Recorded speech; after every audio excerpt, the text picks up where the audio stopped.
Hello radiance, आज के इस वीडियो में हम डिस्कस करने वाले हैं क्लास 10 का तीसरा chapter pair of linear equation. ठीक है, तो यहाँ पर पेयर ऑफ लीनियर इक्वेशन को हम यहाँ पर समझते हैं। तो जैसे मान लीजिए हमारे पास एक इक्वेशन दिया है जिससे हम लिखते हैं a x plus b y plus c is equal to zero. ठीक है, ये आपका एक लीनियर इक्वेशन का एग्जाम्पल है। लीनियर इक्वेशन किसे कहते हैं? जब भी हम लीनियर इक्वेशन को ट्रेस करेंगे ग्राफ पेपर पर तो एक हमें सीधी लाइन मिलेगी। लाइन हमें कुछ इस प्रकार से मिल सकती है, ऐसे मिल सकती है, ऐसे मिल सकती है या फिर ऐसे मिल सकती है, यानी ये हमें एक सीधी लाइन मिलेगी। अब यहाँ पर देखिए x क्या है, x y, ये आपके क्या कहलाएंगे? ये आपके वेरिएबल्स हैं।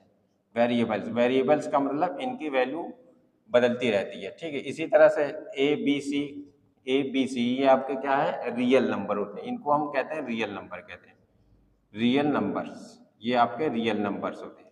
ठीक है, तो यहाँ पर ये हो जाएगा। अब यहाँ पर हमें जैसे अब इस चैप्टर में हमें क्या पढ़ना है? हमें दो पेयर ऑफ लीनियर इक्वेशंस मिलेंगे जिनके बीच में हमें रिलेशन फाइंड करना है। ठीक है, मान लीजिए हमारे पास एक पेयर ऑफ लीनियर इक्वेशन, मान लीजिए है हमारे पास a1x plus b1y plus c1 is equal to zero. ठीक है, और a2x plus b2y plus c2 is equal to zero. ठीक है, ये आपका पेयर ऑफ लीनियर इक्वेशन का जनरल फॉर्म है। ये आपका जनरल फार्मूला है पेयर ऑफ लीनियर इक्वेशन का। ठीक है, अगर यहाँ पर हमें a1 अपॉन a2 बराबर नहीं मिलते हैं b1 अपॉन b2 के, ठीक है, तो इस कंडीशन में क्या होगा? इस कंडीशन में ये इंटरसेक्टिंग लाइन होगी। इंटरसेक्टिंग लाइन का मतलब सिर्फ और सिर्फ इसके वन सोल्यूशन होंगे। ठीक है, इसके कितने सोल्यूशन होंगे? यानी जैसे मान लीजिए ये हमारे पास दो लाइन है, एक लाइन ये हो जाएगा, एक लाइन ये हो जाएगा। ठीक है, ये इंटरसेक्टिंग लाइन हो गए तो इसके कितने सोल्यूशन होंगे? वन सोल्यूशन, यानी ये एक बार लाइन को इंटरसेक्ट कर रहा है तो इसको लिखेंगे ओनली वन सोल्यूशन। ठीक है, ओनली वन सोल्यूशन। इसी प्रकार से अगर आपका a1 अपॉन a2 बराबर है b1 अपॉन b2 और ये बराबर है c1 अपॉन c2 के, ठीक है, तो इस केस में क्या हो जाएगा? ये लाइन जो रहेगी, मान लीजिए ये एक लाइन ये है और एक लाइन इसी के ऊपर चढ़ी हुई लाइन है, यानी एक लाइन ये भी है। ठीक है, यानी ये क्या हो जाएगा? को इंसिडेंट लाइन हो जाएगा। अब को इंसिडेंट लाइन क्या है? इसको हर जगह काटेगा, यानी हर पॉइंट पर इसको इंटरसेक्ट करेगा को इंसिडेंट लाइन। तो यहाँ पर इसके क्या हो जाएंगे? इसके मोर देन वन सोल्यूशन, यानी इन्फिनिटी मैनी सोल्यूशन इसको मिलेंगे। इसको हम क्या लिख सकते हैं? उसको लिख सकते हैं मैनी सोल्यूशन लिख सकते हैं, मैनी सोल्यूशन। ठीक है, इसी तरह से एक केस और बन सकता है। एक वो क्या बन सकता है? a1 अपॉन a2 बराबर b1 अपॉन b2 और ये not is equal to c1 upon c2। ठीक है, अब इस केस में क्या होगा? इस केस में दो लाइन वो कभी भी इंटरसेक्ट नहीं करेंगे, यानी दो लाइन आपस में पैरेलल होंगी। ठीक है, अब जब पैरेलल होंगे तो ये कहीं इंटरसेक्ट नहीं करेंगी, और जब इंटरसेक्ट ही नहीं करेंगी तो इसके कितने सोल्यूशन होंगे? नो सोल्यूशन होंगे। तो यहाँ पर हम लिख सकते हैं नो सोल्यूशन, इसके हो जाएंगे नो सोल्यूशन। ठीक है, इसको हो जाएंगे नो सोल्यूशन। अब यहाँ पर हम कुछ पेयर ऑफ लीनियर इक्वेशन के अगर हमें कुछ एग्जाम्पल को देखना है तो उसे हम आसानी से फाइंड आउट करेंगे। यहाँ पर जैसे मान लीजिए हमारे पास मान लीजिए इस केस को हमें फाइंड आउट करना है। ठीक है, ओनली वन सोल्यूशन को हमें फाइंड आउट करना है। तो यहाँ पर हमें एक इक्वेशन कंसीडर कर लेते हैं। मान लीजिए वो इक्वेशन ये है, इसको मान लेते हैं 2x plus Y plus 3 is equal to zero. ये इक्वेशन 1 हो गया। और मान लीजिए एक अदर इक्वेशन हम कंसीडर कर लेते हैं। मान लीजिए x हो गया plus 2y plus 5 is equal to zero. ठीक है, ये इक्वेशन 1 और इक्वेशन 2 हो जाएगा। ठीक है, अब देखिए हम इसको क्या कहते हैं? ये आपका हो जाएगा a1x प्लस b1y और ये हो जाएगा प्लस c1। ठीक है, इज इक्वल टू जीरो। ठीक है, इसी तरह से अगर इसको हम कंसीडर करेंगे तो इसको करेंगे a2x plus b2y plus c2 is equal to zero.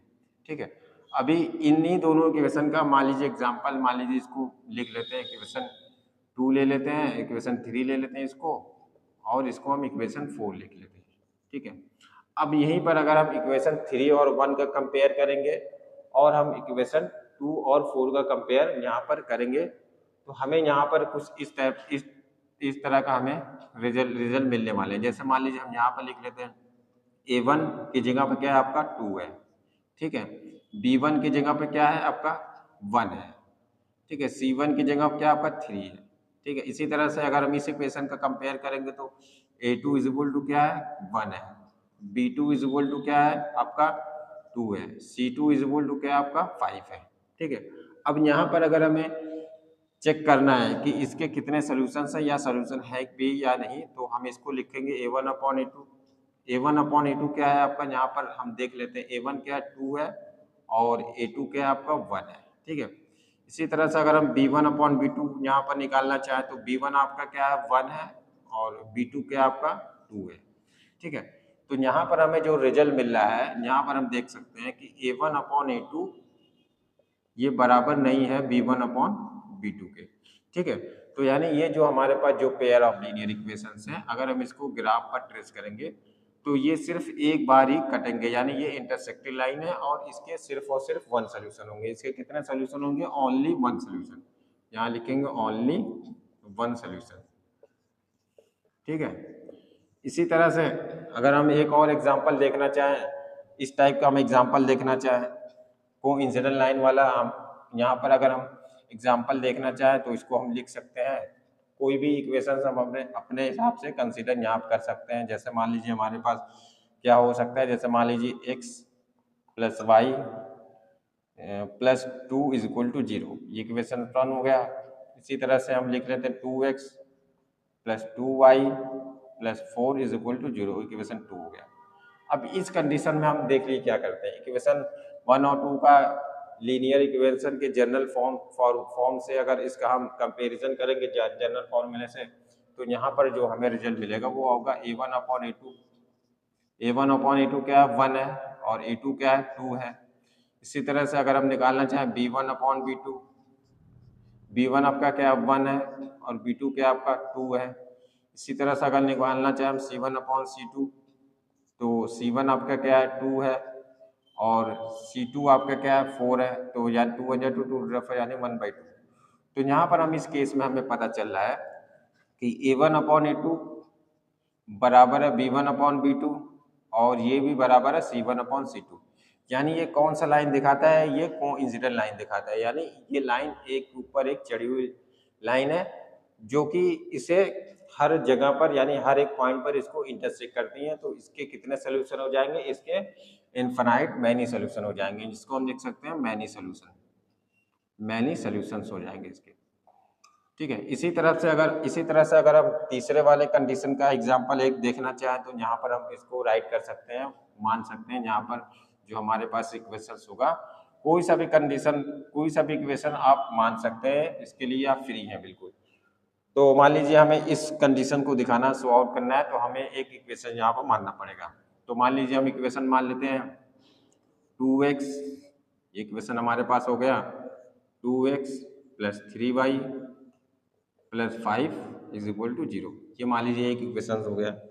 दूसरा इक्वेशन क्या हो जाएगा हमारे पास, हम मान लेते हैं कि 4x प्लस 6y और ये हो जाएगा प्लस 2 इज इक्वल टू 0, ठीक है। ये मान लीजिए इक्वेशन 1 है, इक्वेशन 2 है। अब इन्हीं दोनों, ये इक्वेशन 1 का जनरल लीनियर इक्वेशन के जनरल फार्मूले से इसका कंपैरिजन करेंगे और इक्वेशन 2 का भी कंपेयर करेंगे। तो A1 की जगह हमें देखिए क्या मिल रहा है, A1 अपॉन A2 क्या मिल रहा है हमें, A1 की जगह क्या है 2 है, A2 की जगह क्या है 4 है, तो इसको हम क्या लिख सकते हैं 1/2।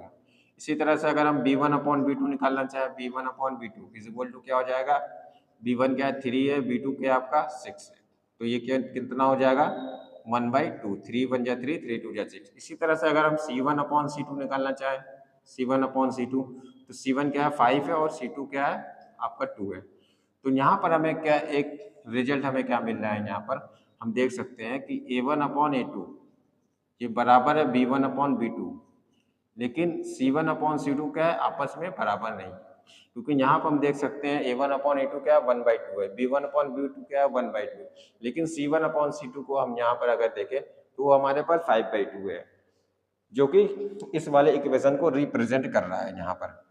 तो इसके कितने सोल्यूशन होंगे, इसके 9 सोल्यूशन होंगे। क्यों, क्योंकि ये एक पैरेलल लाइन है, इसके 9 सोल्यूशंस होंगे, 9 सोल्यूशंस होंगे, क्योंकि ये लाइन कभी भी इंटरसेक्ट नहीं करेंगे। जब इंटरसेक्ट ही नहीं करेंगी तो इसके सोल्यूशंस ही नहीं हम पा सकते। तो आज